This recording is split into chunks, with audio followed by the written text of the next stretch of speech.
Many scientists consider the Aztecs one of the most interesting nations in history. Long before the Europeans arrived, they founded a real empire and created a developed civilization. But civilization shattered after a collision with the conquistadors who came to the New World with a thirst for gold. In the modern world there are enough of their descendants, but not all of them remember their roots. Most of them have already dissolved among other nationalities. The Aztecs inhabited mainly the territory of modern Mexico. However, their ancestors came from the north, from the lands that are now occupied by the United States. The Aztecs ate snakes. The Mexican capital of Mexico City stands on the site of the ancient city of Tenochtitlan, which was the capital of the Aztec Empire. The Aztecs actually called themselves the Mexica and spoke the Nahuatl language. Some 3 million people continue to speak the indigenous language in central Mexico today. Scientists have found that the average life expectancy for the Aztecs was about 41 and 42 years for men and women. The defense of Tenochtitlan was severely hindered by smallpox, a disease from which Europeans were immune. Very shortly after the Spanish arrival in 1519, between 5–8 million people in Mexico, about a quarter of the population, died from the disease. The supreme ruler title of the Aztec Empire in translation from their language meant Great Orator. Territories controlled by the Aztecs bordered the lands of Maya, another powerful empire. However, by the time the Europeans arrived, the Mayan civilization was already in decline, and the conquistadors only completed it. Nowadays, the number of representatives of the Aztec people is estimated at about 1.5 million people.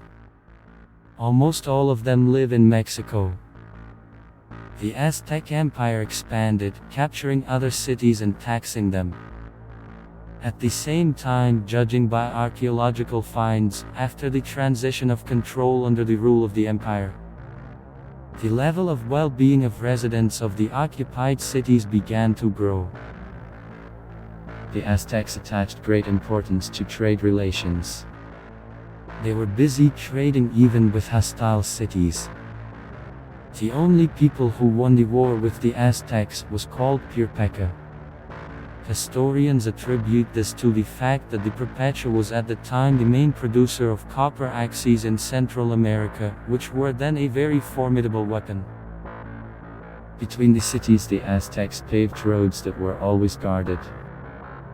Even women could travel alone without fear. Every 10–15 kilometers on the roads there were special recreation centers where you could stay for the night. By the time European conquerors appeared in the Aztec territories, the Aztec Empire extended from the Gulf of Mexico to the Pacific Ocean. The Aztec society was divided into 3 main classes: peasants, traders and noble people. What is characteristic? The Aztec analog of the European nobility for a long time was not inherited, it had to be earned. Title inheritance was later introduced. The measure of valor among the Aztec warriors was the number of prisoners of war captured by them in the war. Moreover, it was prisoners who were valued, and not enemies killed on the battlefield. The Aztecs captured captives. At the same time, the children of slaves were born free people, and the slaves themselves could have property, had the right to redeem themselves or even get freedom, if it was proved that the owner mistreated them. Former slaves who received freedom became full members of the Aztec society.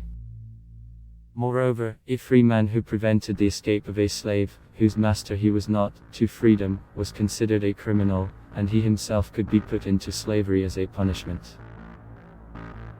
Aztec empires were not alien to human sacrifices.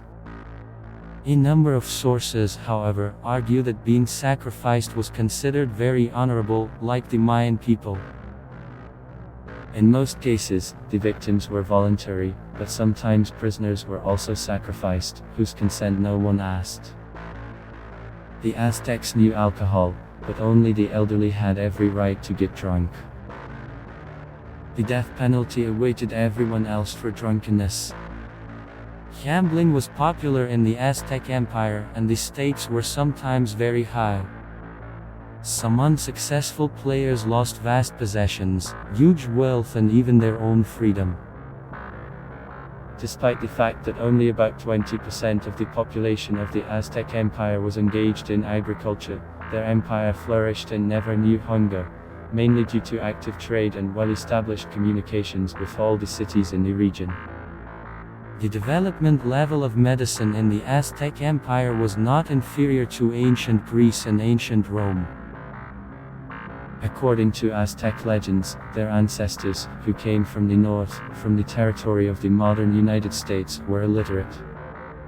But they learned everything they knew from the ancient Toltec people. There were over 200 deities within their pantheon. Aztec gods were divided into groups, such as for the weather, agriculture, and warfare. The patron god was called Huitzilopochtli, who was associated with war and sacrifice. Tlaloc, the god of rain, and Quetzalcoatl, the god of knowledge and wisdom, are other prominent gods common in art and stonework. Like the ancient Egyptians, the Aztecs erected huge pyramids. The development level of Aztec technology was high. They even created artificial floating islands on Lake Texcoco, on the banks of which stood the city of Tenochtitlan. Eatable plants were grown on these islands. Cocoa beans in the Aztec Empire were often used as cash equivalents. There were no revolts in favor of the Aztec Empire once it had fallen. Unlike the Incas in Peru, people in the region did not rebel against the Spanish conquerors in favor of the Aztecs. This is possibly indicative of the empire's fragile and fractured power base. Spanish rule of Mexico ended exactly 300 years later in August 1821. Like and subscribe. It will be more interesting further.